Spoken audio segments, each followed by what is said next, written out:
कार्तिक पूर्णिमा के उपलक्ष्य में शहर के मंदिरों में अन्नकूट का भी आयोजन किया गया। पाल रोड गायत्री नगर स्थित चंद्रेश्वर महादेव मंदिर में 56 भोग की झांकी सजाई गई। यहां महाआरती के बाद भक्तगणों को प्रसादी वितरित की गई। इसमें पूर्व भजन मंडली ने शानदार भजनों की प्रस्तुति देकर श्रद्धालुओं को झूमने पर मजबूर कर दिया।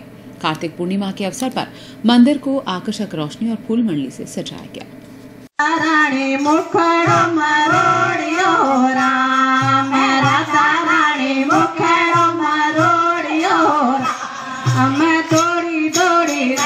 कि दीपावली के बाद सभी मंदिरों में अन्नकूट का आयोजन किया जाता है।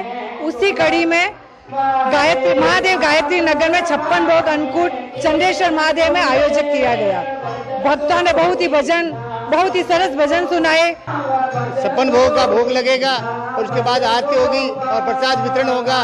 और गहलोत परिवार ने बहुत भव्यशाली मंदिर बनाया है और माँ लोग आरती होगी और सब लोग आएंगे और प्रसाद वितरण होगा।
परहित शरीष धर्म